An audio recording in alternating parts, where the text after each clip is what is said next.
Hello, everyone, and welcome to our final virtual session of the day. Best practices to highlight campus experiences on your resume and in your interview.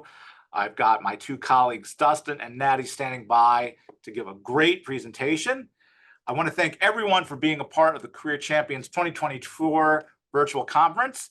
And before I hand it over to Dustin and Natty, I want to remind everyone that the Career Champions program is a year-long, living, breathing thing. We put out a quarterly newsletter.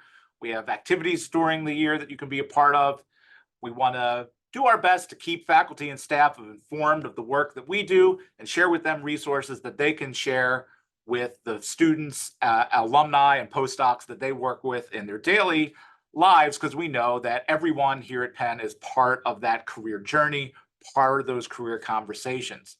I also want to invite everyone to come to Career Services when this panel is over at 3:45.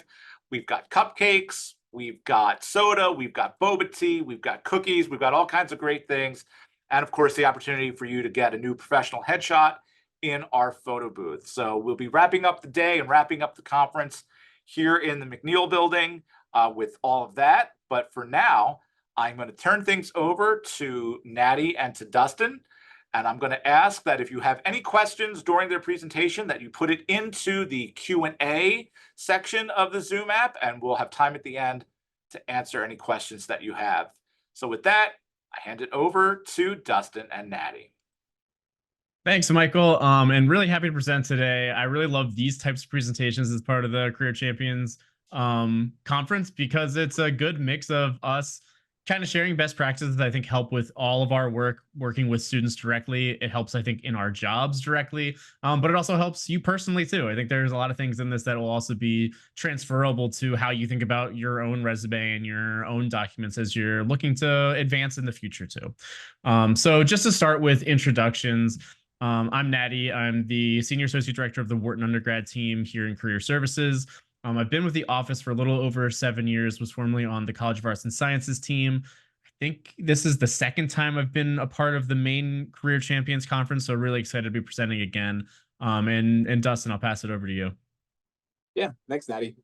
Thank you to everyone for joining the session today. We're excited to speak with you about this topic. As Natty said, my name's Dustin. I'm an Associate Director on the School of Engineering and Applied Science team here in Career Services. I've been with Penn a year and a couple of months now, but in higher ed before that as well. And again, just thanks for joining us. And we're excited to have you here today. Just to give you a brief overview of the agenda of some things that we're going to cover. And as Michael mentioned, please feel free to use that Q&A function throughout the presentation. We'll be able to answer your questions, during.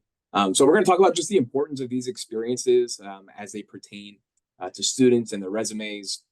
Talk about how that ends up being crafted into a resume, and then eventually how that kind of shifts and moves and is incorporated into your interview as well. After that, we'll kind of touch on the campus supervisors, which I'm sure there are many of you here with us today in the audience, and the role that you play in these experiences being included on resumes and being spoken about in interviews, and we'll get into that. And then, of course, the Q&A and the wrap-up, and any questions that you might have left for us throughout. But again, please feel free to pop those in at any time. And I know they're being moderated, and we're happy to answer anything as it comes along. And one thing that stood out to me was just that I think a lot of ideas that we're going to talk about today have come up already today in some of the other presentations. So I think there are some really concrete examples of how some of the scenarios, even in the wellness section that was just earlier today, and in the Q&A, the panel this morning, a lot of those ideas I think you can see in action in a lot of the things that we're going to be talking about. And in particular, like Dustin was just kind of going over, we're going to start with why are campus experiences important to showcase? And there are so many reasons why. I think sometimes we take it for granted. We even had a conversation not that long ago in a meeting where someone said, I heard that employers don't like seeing extracurriculars in resumes anymore. And all of us were like, no, they love it. Like, employers love that because it's a really great, concrete opportunity for students to be showcasing their skills in so many ways. And this here is just an example of some of the many ways that students can do that. I mean, this is a small list and it could be 10 times longer. clubs, athletics, on-campus jobs, whether it's being a TA or working for like a work study position in an office, maybe that you have in your own office yourself, being part of Greek life, research, whether that's independent research or working directly with a faculty member. I think there's many more examples of this beyond this, and I think these are just kind of the most common ones. Anything else to say on this part, Dustin? No, just echoing that it is certainly not an exhaustive list, and students come to us in all different ways with, hey, I'm doing this thing. And I think that's what makes students, and Penn students in particular, so great, is that they're positioning themselves in a lot of different ways outside of the traditional internship paths or summer jobs during the year jobs that they might have. So if they come to you with an idea and they're like, does this belong on a resume? We get that question a lot. Most things can probably find a way onto their resume, and we're going to talk a little bit about how we can do that as well. So moving into those things that we're going to talk about. So transferable skills is kind of what I was just alluding to. And just the idea of transferable skills is that you were doing something in a current experience and you're then bringing those skills with you to a potentially new experience. So this is typically common when a student might feel like, hey, I have some experiences. I'm interested in getting into this world, into this work, but I don't have that experience, or I haven't been in that industry before. So what we do is we talk to them about their current experiences or past experiences and how those might transfer into the work that they're trying to do. Again, students, I have found, kind of downplay those own experiences and where those things can transfer in. So we feel in career services that part of our job is to ask some of those questions. And some students, it takes a little bit more digging than others to find out which of those skills really they have developed or started to develop and are looking to kind of specialize in a little bit further. We're going to share some examples, in a couple of slides, but we'll want to hear from you all too. So if you want to even start now, popping some ideas of what you think a transferable skill might be in the chat. And then again, we'll go through some of those ourselves. But again, the whole idea is that they have this skill set. They might just not know it, or they don't think it applies, or again, doesn't count. So that's part of our job and all of our jobs as career champions, to bring these skills to life in how they're trying to position that, in a resume, application, interviews, things of that nature. I think it's really natural that students will often think about things from a deficit mindset. They'll initially think like, oh, this is what I need and I don't have that. So like Dustin mentioned, I think asking those questions can be one of the best ways to figure out where the students have gained those skills, and where they can best showcase it, which is from all those different things that we just mentioned before. One of the reasons that I think transferable skills is so particularly important is, and this came up in some of the conversations earlier today, and I think almost all of us hopefully know that major does not always dictate career. I think many of the people in this room probably are in careers that are not one-to-one exactly what you did as your major. And that's going to be true for most of our students as well.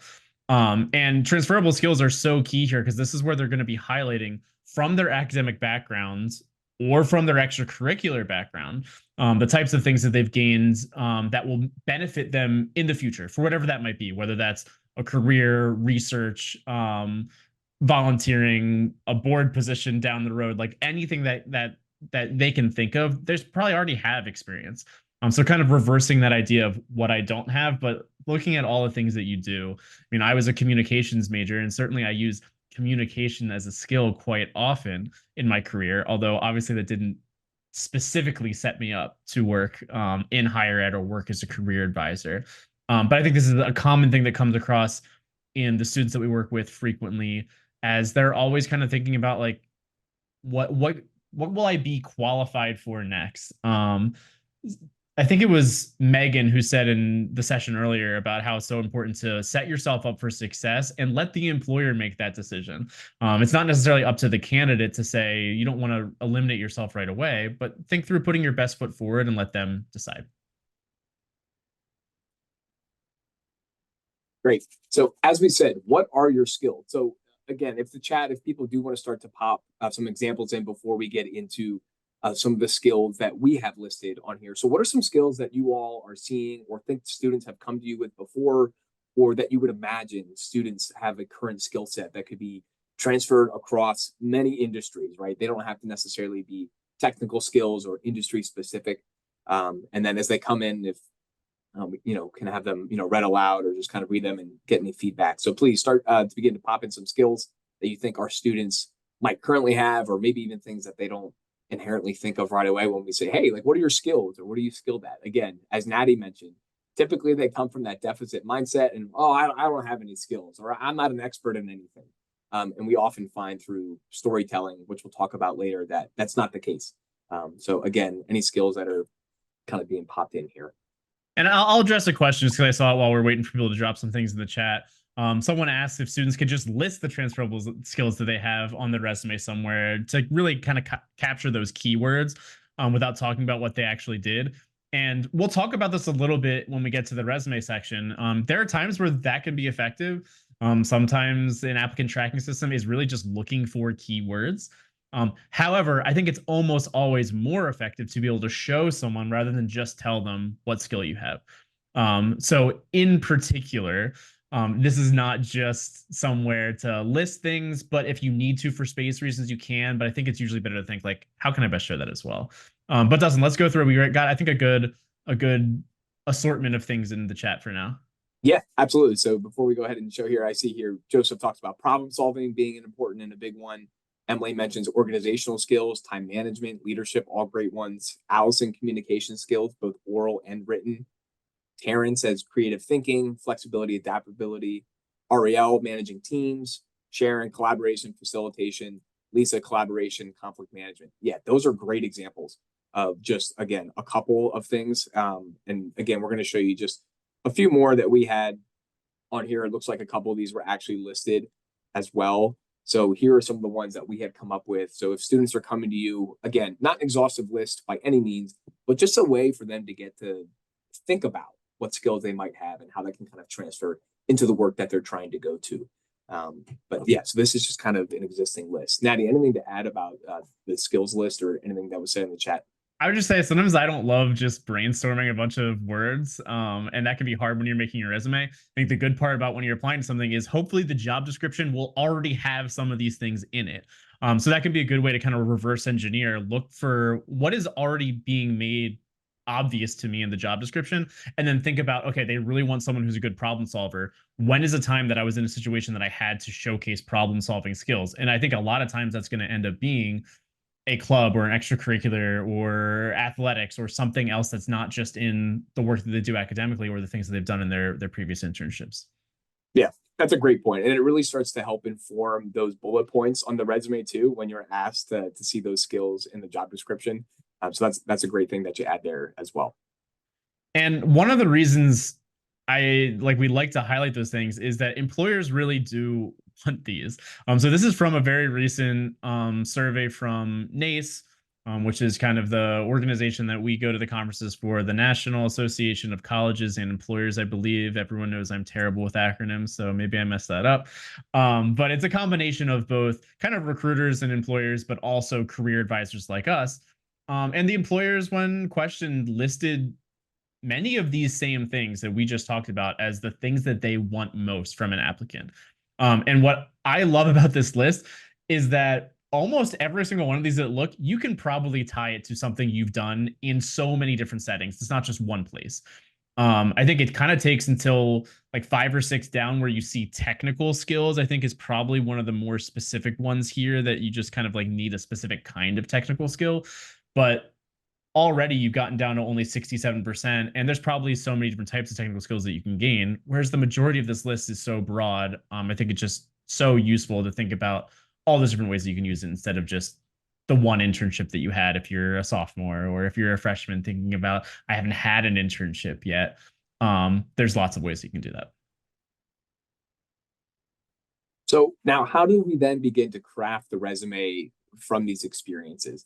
So this section, we're going to talk about that. But before we really get fully into that, does anybody have a guess? We're going to ask in the chat here, how long does a recruiter initially spend on reviewing a resume when maybe it comes across their desk or is in the portal?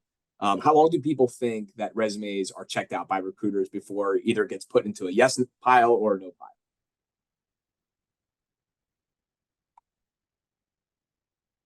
1 minute, 30 seconds, 6 seconds, 30 seconds, 30 seconds, 30 seconds, 12 seconds, 30. Yeah, so these are all great guesses. I think the theme here, just with the guesses in general, is that it's not long, right? So we have here, less than 10 seconds at times. And of course, this varies recruiter to recruiter and number of applications and things of that nature. But the point is that there is not a lot of time for the resume to kind of pass that initial eye check as far as the recruiter being able to go through it. There are so many applications, and that's something even anecdotally we hear from students. Well, why are they going to look at my resume? There's hundreds, or LinkedIn said there was 1,000 other applicants. Why mine? And that's why we really have to think about how we can craft the resume and tailor it specifically to that job description that Natty was talking about earlier. Because all day long, recruiters kind of have that job description imprinted in their mind. They know what they're looking for. They know what they want to see, on the resume. So it's our job, and part of helping them students think through, what do you want to put on that resume that tells that person in those 10 seconds that, hey, I'm your person. I have what you need. Why don't you continue to read through the rest of the resume? And since you have such a short attention span, one of the best ways that you can capture that attention immediately and hopefully then either allude or even specifically showcase some of those transferable skills that you have in just one word is by using a really strong action verb to start out your descriptions on your resume. And this goes for any setting. It could be a part-time job you had working at a coffee shop. It could be being a general body member of a club here on campus, as well as all the professional settings that you may have been in as well. But this is an example of some of those words that you can use. The idea is, like Dustin was saying, within 10 seconds, recruiters' eyes are just going to scan the document. So if they're looking at a bullet point, they'll probably only see the first couple words and then move on. And again, this is also assuming that there's a human being at this point looking at it. Sometimes it's an applicant tracking system. I kind of alluded to that idea earlier with one of the questions that was asked.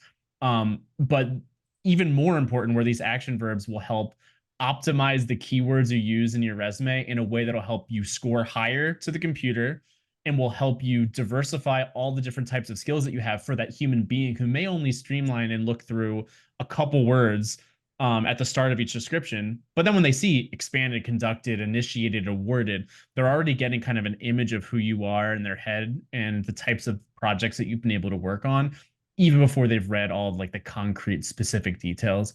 One of the resources that I love, we'll put a QR code a little bit later, and maybe one of my colleagues can throw the link in the chat if it helps people. But we do have a whole section of our website dedicated to preparing effective resumes. And in there, we have an action verb list that's much longer than this. One of the things that I like about it best is that it's organized by the skill type. So it might say specifically like research skills or data and analytical skills, and then it'll have a whole bunch of these words, so that when I'm working with a student and trying to think about, they didn't do a great job of really illustrating what they did in this situation, I'll oftentimes start with that, because I don't love, like I said earlier, just sitting and kind of throwing out random words here or there. I think it's a lot more helpful to kind of scan through those words and then already think through a situation that could arise from it. And I'll work with that student too. I think they're the best at probably seeing. They might immediately look at delegated and think, oh, you know what? There was this time that I was leading this particular project and I had to delegate and really organize the whole process. And I hadn't thought about it in that lens before. So that can be a really great way to expand upon that. One of the questions I just saw in the chat as I was talking was, do employers generally look at the resume or cover letter first? I think it can really depend. So I don't know that there's a strict answer there. My guess is that they probably look at the resume first. That's what my instinct would be, because it's so much easier to get a glance at it, whereas the cover letter will give them a more expanded version of a candidate really talking through and giving context to what they've done. But that certainly varies from recruiting manager to recruiting manager and job to job. But the biggest thing is that there's so many computers that are doing it first that it's almost always going to be that the keywords in your resume and maybe even your cover letter combined are going to be really important to getting through that first, especially if you're applying to something with lots of people, that first round, so to speak. And like Dustin said earlier, like getting into that yes pile to look a little bit more closer. That's a great question too, Emily. The only thing I'll add is about the cover letter. Sometimes I'll share with students that the cover letter can provide insight or an opportunity for that additional information. So we talked earlier about the transferable skills piece. So let's say a student does not feel that they are a direct match or fit for the role. Sometimes the cover letter can explain a little bit more about why they're looking to get into that work, or they haven't had that specific experience yet, but here are the things I have done that I talked about in my resume briefly, but I want to expand a little bit further in the cover letter. So I even see it when I've been on, search committees, or I'm on the peer career advisory committee in our office here with Natty, who leads that committee, and we hire student workers who are PCAs in our office. And for those, it's unique. I go right to the cover letter most often to get a general sense of their why or some of the purpose. But I would agree with Natty that I would guess the resume just because it's quicker. But I don't want that to be mistaken for, unimportant. The only time as far as a cover letter is if it explicitly states not to submit a cover letter. You don't want to be the person that goes like outside of the parameters that the employer has set up for the application. But generally, if it talks about a cover letter, it says it's optional. I do encourage students to do that. I do know that they take a lot of time. So sometimes students are not super excited to have to write the cover letter. But as I see Sharon just shared in the chat too, thank you, Sharon. There are cover letter resources to help students get started. So I mentioned, and as did Natty, a couple of different things about tailoring the resume to highlight these experiences. So there's 3 examples here on the board of, kind of working in this extracurricular experience section. And you can call this section, by the way, for students I've seen it a lot of different things. I've seen extracurricular experience, I've seen activities, I've seen campus involvement. There's a lot of variance, again, with what it can be titled. And the key thing here is you're going to start out with one of those strong action verbs like Natty was talking about earlier. So here we have, developed, jump-started, coordinated, spearheaded, managed, executed. Those are all very strong action verbs. You definitely want to avoid things, like assisted or helped. We definitely think there are things that are a little bit stronger that you can use. I do say that when you're writing out the bullet point is you are trying to showcase the skills and outcomes from those experiences. So what I typically do is share with students, there's 3 parts. I did this even earlier in an appointment today. When you're thinking about a bullet point, or you're reviewing it, or you're trying to add a new one, you want to think about, am I answering what I did, how I did it, and why I did it, / what was the impact that was garnered from that? So if we look, for example, at the first one with the Mac Institute, what did they do? They developed an email newsletter marketing strategy, aimed toward industry stakeholders, increasing web traffic by 19%. So that's great. I would actually even say feedback for that bullet point specifically. Was there a certain programming or software or a skill set that you use that you could implement into like the how you did it? It does a really good job of talking about what they did and then what the outcome of that was, which is great. But I would say there's actually like a missed opportunity in this bullet point where they could say, I used, for us, for example, we used Handshake, which is our career center, platform that we use for a lot of our messaging, and it's our all-in system. And so I would say, for example, for us, if that was something with email marketing, maybe utilizing Handshake, increasing web traffic by 19%. It doesn't have to be a profound or an additional sentence, but sometimes just dropping like that extra word or program, software, anything that they might have used to be able to tailor the experience just a little bit stronger. And there's a question in the Q&A that I think is starting to become relevant, especially right here as you see kind of how we showcase formatting. We'll talk a little bit about it in a future slide as well. But there was a question about, given the limited time that resumes are looked at, could it be a good idea to make it look really fancy to stand out? And I think oftentimes, that could be a choice. I think oftentimes it's the opposite, because employers are looking so quickly. You want them to be comfortable and familiar with the document so that they can get exactly what they need out of it. You don't want it to look so wildly different from another candidate's that it causes confusion, or they don't know where to look, and then maybe they miss out on certain aspects of it that you were hoping to get across in that short amount of time. So I think usually when you look at our resume templates and things, you'll see that they're fairly plain. Like the biggest thing that we are trying to highlight is having strong organization that will help employers look and find the information they need right away. It's one of the reasons we'll often recommend against anything that has multiple columns in the resume, because already you're going to be in a point where some people might put something in this column, some people might put it in this other column, so that the recruiter's eyes will have a harder time figuring out where to go. It may also cause problems from an applicant tracking system, or for something trying to scan it. It may scan it more incorrectly when there's added formatting there. That'll make it more difficult to get the information across. And yeah, I think like this is a good visual example of what that can look like. We'll talk more about these different experience titles and things like that that Dustin was mentioning in the future. But I also wanted to give some examples of a lot of times when we first see students who are just starting to think through their experiences, and that could be with a club or for something that they're just not quite sure how to articulate. I just put something into ChatGPT to get started, and these were kind of like the very basic things. I think they're usually a little bit further past this. Um, However, I think the starting language in these first few words is pretty similar to what I'll see on a first pass for a first year student or someone who's like just starting to add something and they haven't necessarily like done a lot of thinking into how to best articulate it. So it could be for being a club member of the environmental club. They might just say went to meetings, planned events, worked with others. Like Dustin said, I think even especially worked with others is so generic. Who knows what that could mean or what that's trying to showcase. Went to meetings is a little bit more passive. And planned events, that actually could probably be okay as an action because you're showcasing the planning side of things. However, there's such a lack of context. The student would be missing opportunity to showcase how did they plan those events? Why did they plan those events? What kind of impact did it lead to? What was the population for those events that stood out?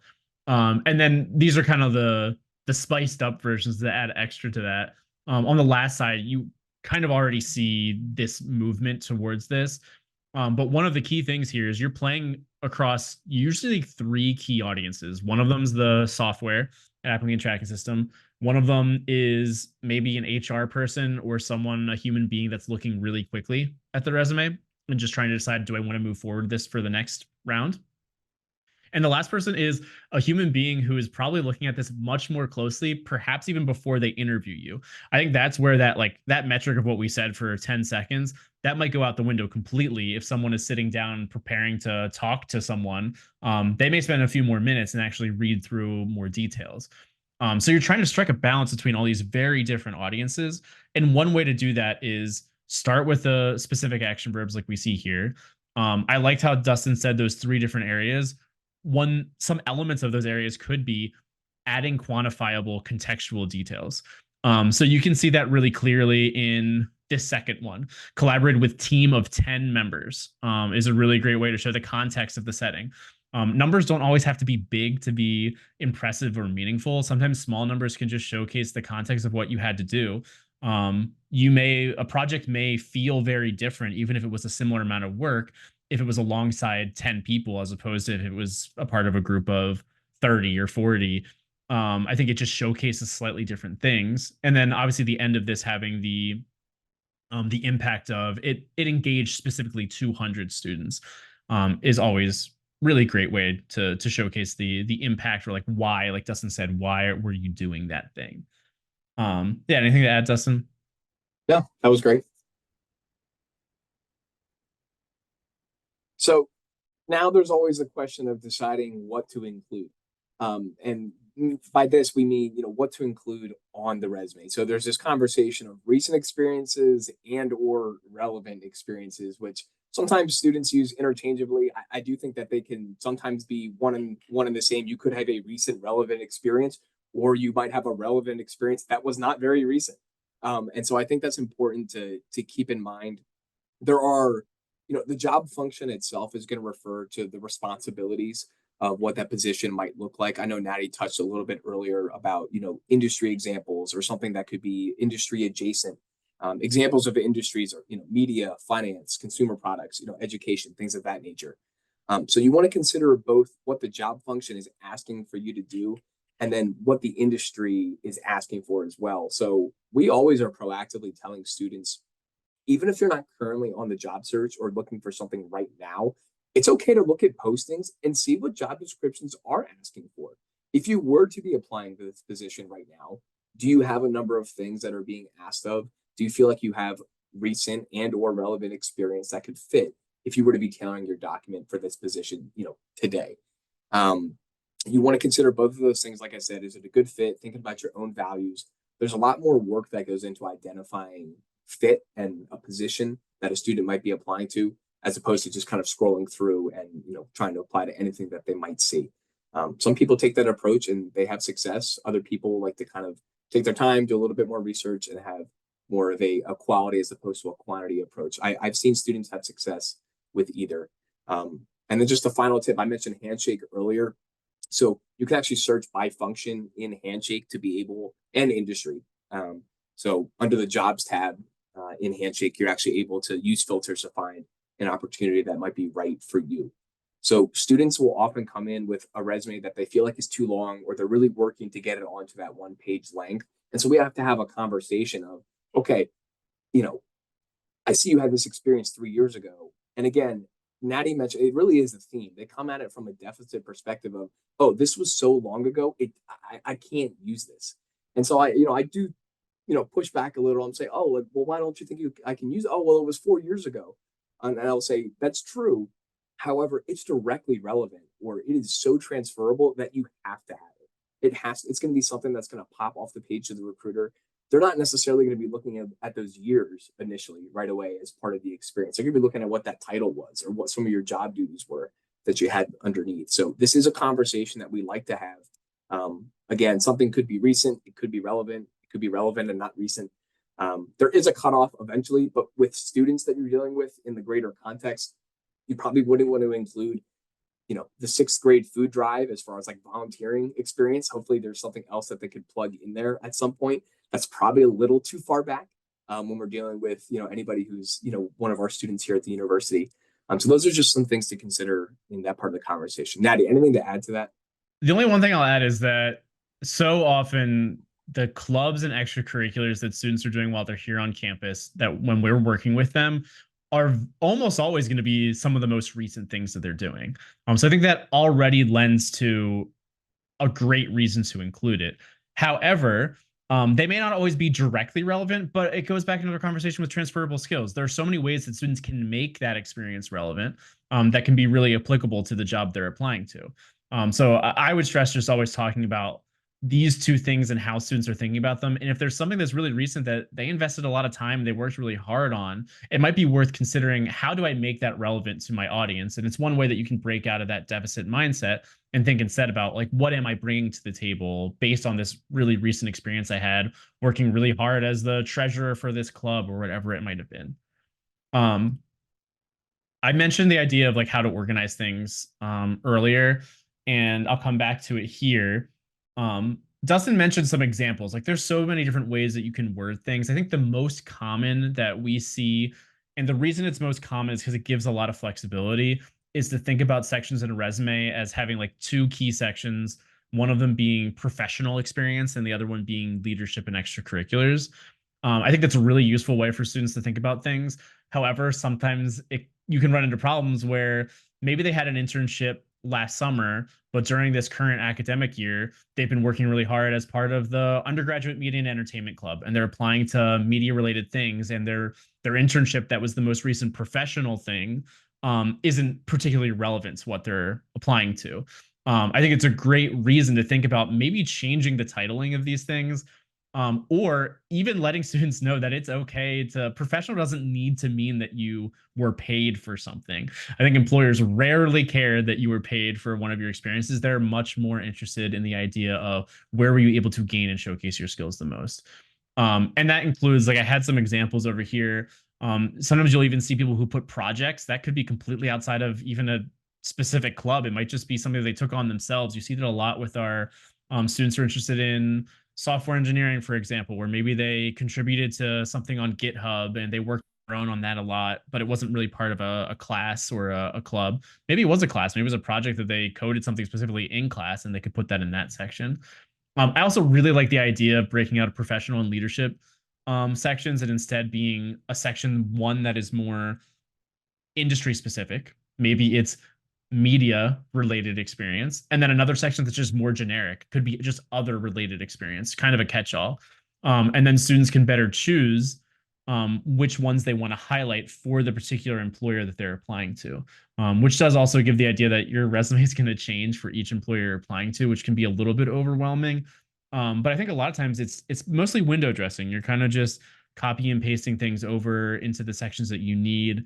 and highlighting things a little bit differently. I really like when students have just a long, exhaustive list of here's my master resume that just has tons and tons of stuff. And here's my resume where I'm tailoring it specifically because I'm applying to this community relations position and I don't need some of these other things, or I really want to focus on this stuff in particular.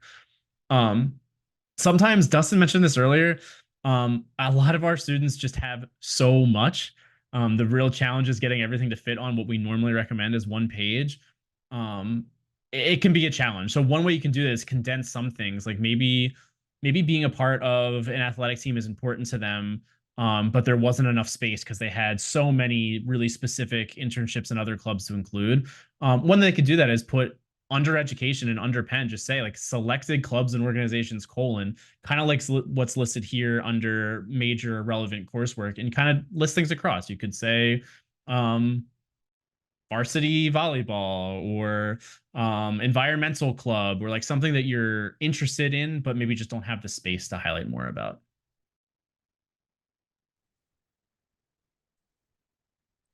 All right, so that kind of wraps up the portion of the resume. So now the next phase that typically will happen is hopefully students come to us, we work on their resume, they go through the application process, and then they book another appointment with career services, and they're like, hey, I need to practice interviewing, and they book a mock interview or appointment with us, which is really where we get an opportunity to help them prepare for what that is going to look like, and taking these experiences and now transferring them from paper, as they've already done, kind of into written word, so to speak. So interview itself, I have found, kind of freaks students out a little bit. There is this kind of, natural power dynamic, so to speak, where you have someone doing the interviewing and you have someone, being interviewed. So what we like to do is to tell students, you want to be able to prepare those stories and have them kind of in your back pocket to discuss and share the transferable experience. So I often tell students when they're going through an internship or even a previous experience, it's a good idea to keep track of not like official resume bullet type things, but just very quick notes of things that you did, or a time when, you see there on the next, column or the block down there, we have, tell me about a time when. That's a really popular question that can be backfilled with anything. Tell me about a time that you had a conflict with a teammate, right? Or tell me about a time where you were part of a successful project. And we tell students to think about these things and have specific examples, because in an interview room, being concrete and having a specific example to draw from produces a far more clear and concise answer. Otherwise, we find people talking in circles a lot and trying to come back to the main question without ever really answering it. So that's why the preparation of these stories and examples is important when you're trying to showcase that transferable experience. The soft skills that we mentioned earlier, or just additional skills that do come through campus involvement, are going to be important and can be discussed. So tell me about a time when you had a lot on your plate and you had a lot of deadlines that you had to meet. Maybe the student's able to share about that time they were the treasurer of the finance club that Natty was talking about, and they had to get the year-end budget done while they were simultaneously juggling being on that varsity volleyball team. Oh, and by the way, they had a final. I mean, I don't have to tell you all. We know how busy our students here are. And so really helping them to compartmentalize those examples and find a creative way to share about those skills allows them to be put together and prepared for the interview, and ultimately, hopefully makes them feel more comfortable. And we always try to tell students, it's a conversation, right? They just want to hear about you.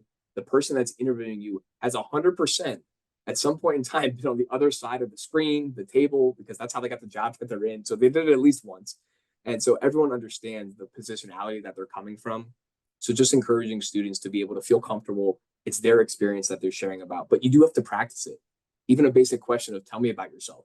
How many of you in here right now, if we brought you on camera and it was like, oh, so-and-so, like, tell us about yourself in front of everybody, you're like, whoa, like, what do I want to include? What do I share? What's too much?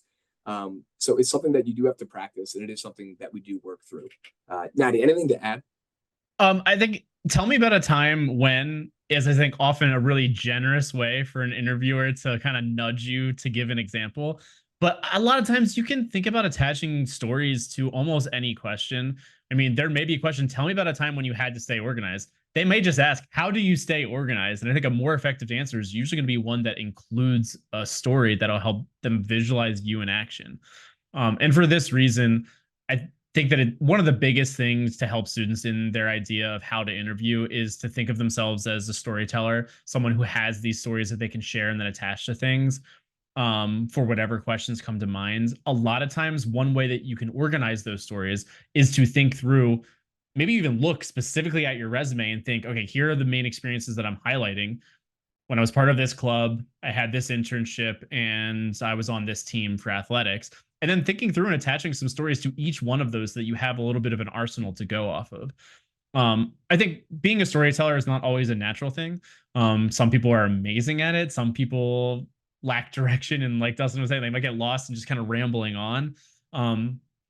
Because of that, I'm just going to transition to this idea of the STAR method, which I think we included in the description of this event. Many people are familiar with this, but I wanted to just at least run through it really quickly. The idea of STAR being an acronym to help you organize your thoughts and tell stories that are effective in an interview. And that could be starting with the situation to help prime your audience for them understanding the setting that you're in, moving forward with the task and what you were faced with, the action of what you did specifically, and the result of what it led to. This is kind of similar to what Dustin was talking about earlier. If there's like 3 important parts of a resume description bullet point, this is kind of like your way of illustrating those in more detail in a story instead. And you can often think about the interview as being an opportunity for you to go a little bit more in depth, provide a little bit more background in an interview setting. One of our graduate assistants last year, I had a presentation and she highlighted the T for task. She liked thinking of it as tension, which I really liked, because especially if you're thinking about a story, one of the best ways to help someone actually be engaged with your story is to have some sort of tension, like what's happening here that kind of like makes me compelled to listen to how you went through this process. So thinking about it that way can be helpful too. But at the end of the day, if this isn't for you, I think STAR is not something that I love because I don't like acronyms to begin with, and I don't like having to feel too structured in my approach. I would toss this out and just say, I want to be a storyteller and I want to tell concrete stories and give examples. I think the most common thing for our students is that they usually over prepare and they feel like they need to be overly professional. When I think it's probably more to their benefit to treat things just a little bit more casually, in how they approach things, how they talk about things in a way that help them make a genuine connection with their interviewer, as opposed to they're feeling like there's this distance here. It might not come across quite as authentic if you get too like formulaic with it. I think it's one of the dangers of STAR if it feels like it becomes a little bit too robotic. And so we kind of have a little bit of an example here. So here's the question in the interview. Tell me about a time when you had to hold a member of a team accountable for making a deadline. So not something that is uncommon in a lot of students when they're sharing about, group projects or things of that nature. So we have an answer here about a finance club and Alex, a team member who struggled to compile market research data for a crucial project. Sensing their difficulty, I approached Alex with empathy, understanding the challenges they faced. Together, we discussed the importance of meeting deadlines and the support they needed.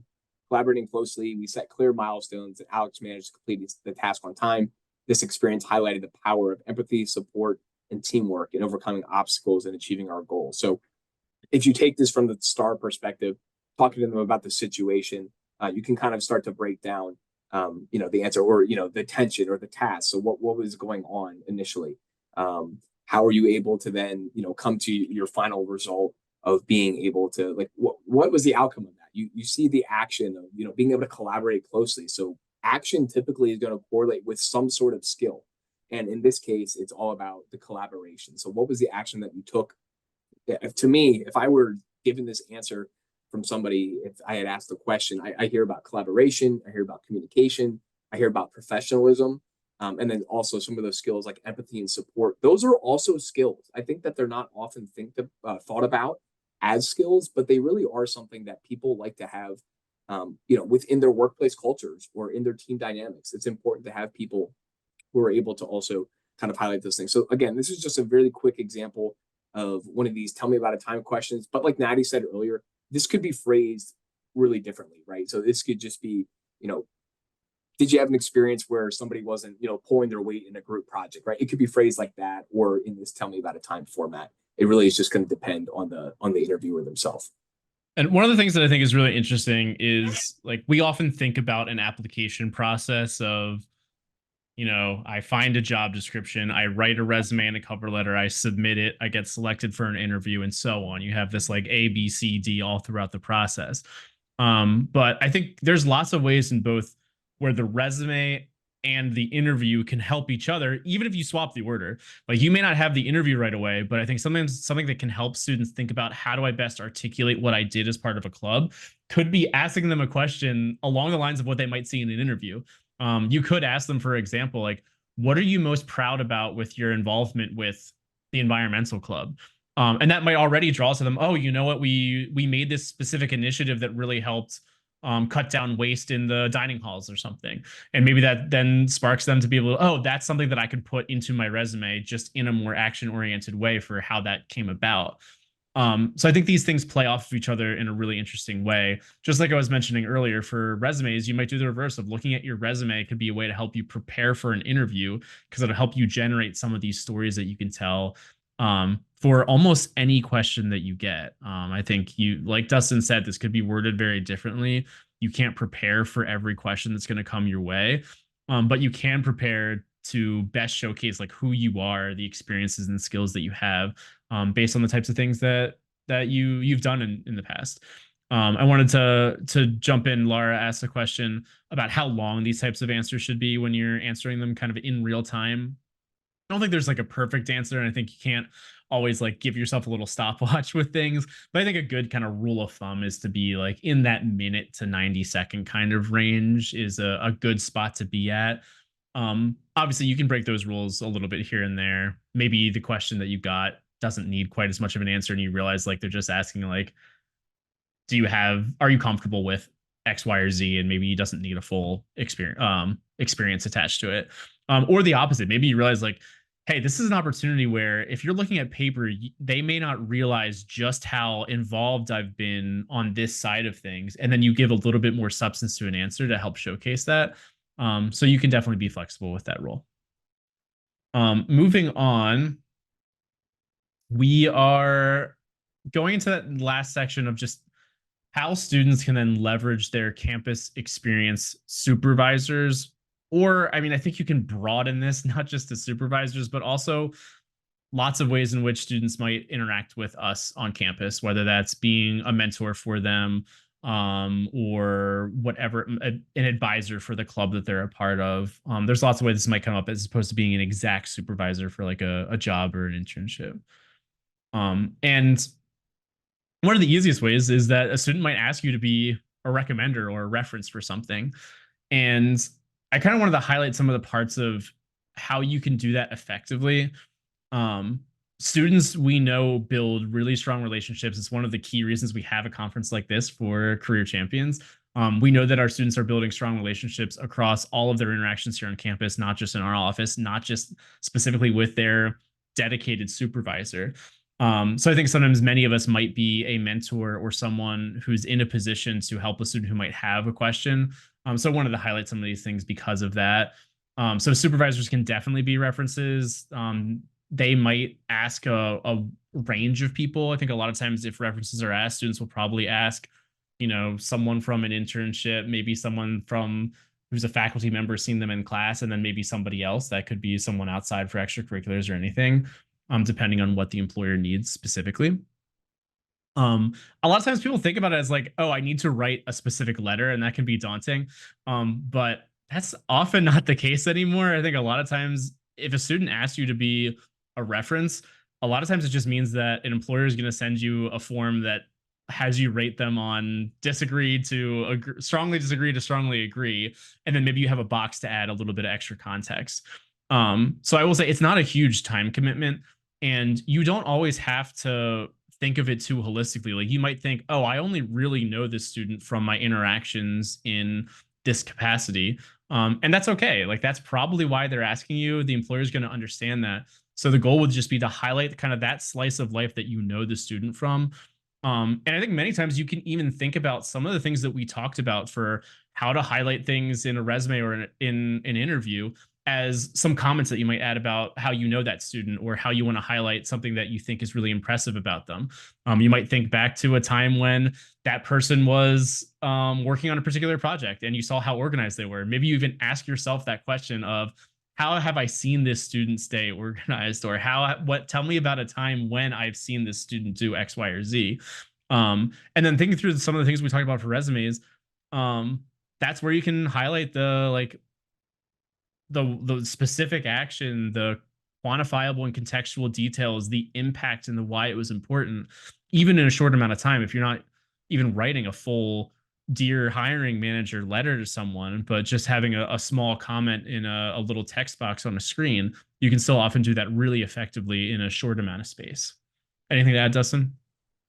The only thing I would add is if they're asking you to write a recommendation letter for a specific program, or if there's something, I would really advise you to ask them, if they don't provide one, some sort of description of the program or whatever they're trying to get recommended to. It'll give you a better idea of the important things to that program and how you should structure the letter. So you wouldn't want to go off on what would end up being a tangent of what the program you're really trying to learn, or about the student in this case. So I would just ask for as much information as you can to help inform you about what you want to write and include in the letter. But that was the only thing I wanted to add. Awesome. So I think we're going to move towards the conclusion and wrap up. So I just want to highlight, like, as we're doing this, there's a few questions that are still lingering in the chat that we haven't answered that I will definitely go to as we move into this section. But if there's still some things you're thinking about now, like, please start to throw them into the Q&A. We can definitely address and talk about things in the last few minutes that we have here today. Dustin, do you want to share this? Yeah, absolutely. So Natty mentioned a little bit earlier about having a QR code. This is that time. So if you do want to, take anything to scan out, or take something out to scan the QR code, it can direct you to some of our resources that we do have. We are constantly referencing these resources that we put a lot of folks in our office, and internal to our office, and external resources that we have, invested and put time in because we believe in them.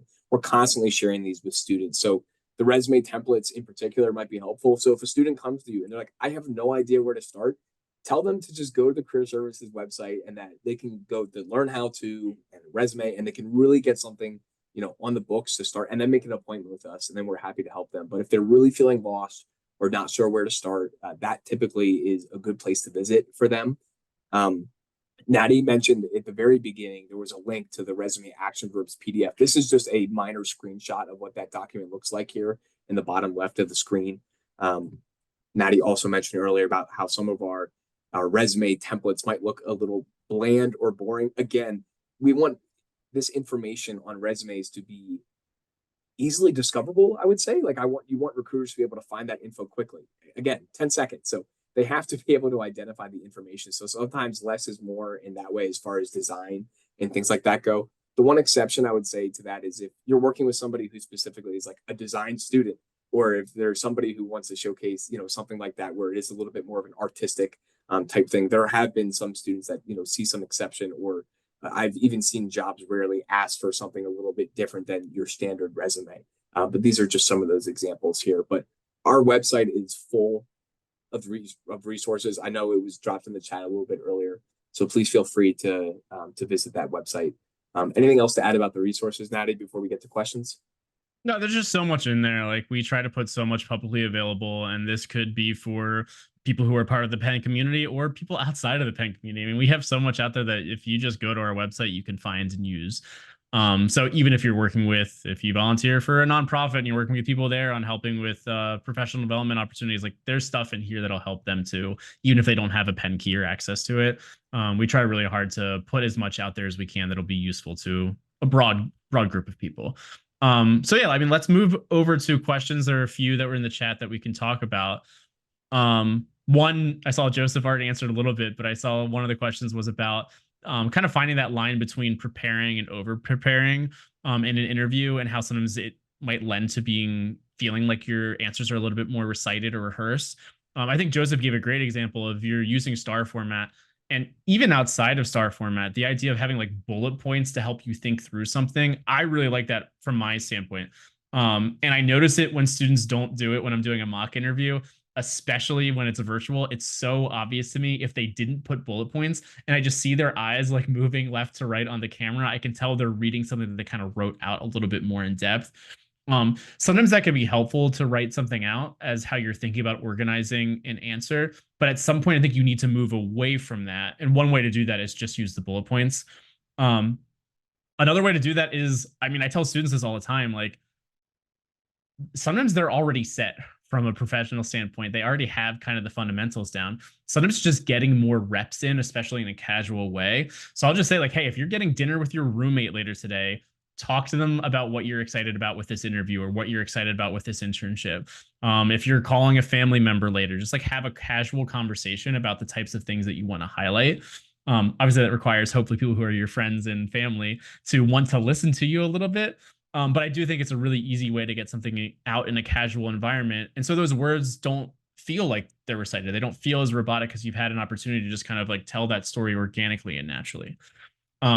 There was another question in the Q&A about PhD students and postdocs who are kind of casting a really wide net through the application process, and they might be applying to jobs that want a CV versus a resume.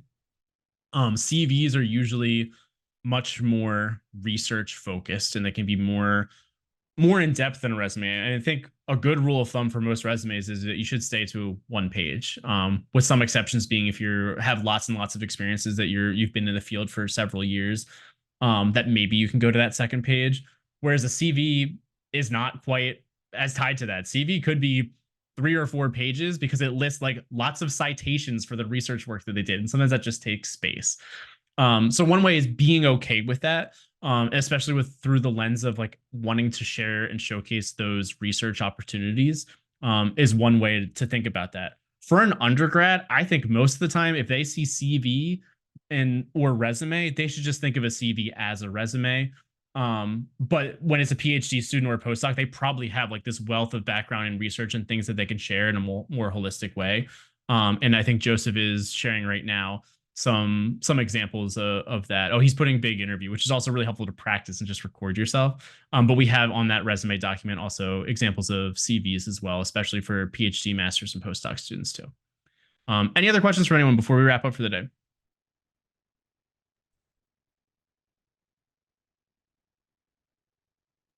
Don't see any, so I think we can invite Michael back in now to kind of wrap us up for the presentation. But thanks everybody for joining, and now we invite back Michael to the stage.